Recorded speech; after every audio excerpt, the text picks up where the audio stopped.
ಆರೋಗ್ಯವು ಉತ್ತಮವಾಗಿದ್ದರೆ ಮಾತ್ರ ಕುಟುಂಬ ನೆಮ್ಮದಿಯಿಂದ ಬದುಕಬಹುದೆಂದು ಹುಕ್ಕೇರಿ ಮಹಿಳಾ ಮತ್ತು ಮಕ್ಕಳ ಕಲ್ಯಾಣ ಅಧಿಕಾರಿ ಎಚ್ ಹೊಳೆಯಪ್ಪ ಅವರು ಹೇಳಿದರು. ಅವರು ಇಂದು ಹುಕ್ಕೇರಿ ತಾಲೂಕಿನ ಹೊನ್ನಿಹಳ್ಳಿ ಗ್ರಾಮದಲ್ಲಿ ಪೋಷಣ್ ಅಭಿಯಾನ ಕಾರ್ಯಕ್ರಮವನ್ನ ಉದ್ಘಾಟಿಸಿ ಮಾತನಾಡಿದರು. ಕರ್ನಾಟಕದ ಗಡಿಭಾಗದ ಕಟ್ಟಕಡೆಯ ಗ್ರಾಮ ಬುಗಟಿ ಆಲೂರ್.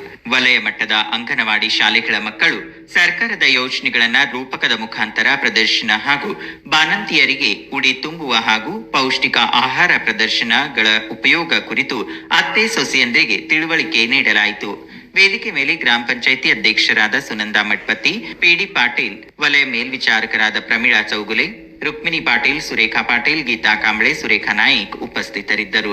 ನಂತರ ಭಾಗ್ಯಲಕ್ಷ್ಮಿ ಯೋಜನೆಯ ಫಲಾನುಭವಿಗಳಿಂದ ಯಕ್ಷಗಾನ ನೃತ್ಯ, ಭರತನಾಟ್ಯ ಮತ್ತು ಚಿಕ್ಕ ಮಕ್ಕಳ ಹುಟ್ಟುಹಬ್ಬ, ಅನ್ನಪ್ರಾಶನ, ಗರ್ಭಿಣಿ ಮಹಿಳೆಯರಿಗೆ ಸೀಮಂತ, ರಂಗೋಲಿ ಸ್ಪರ್ಧೆಗಳು ಅಚ್ಚುಕಟ್ಟು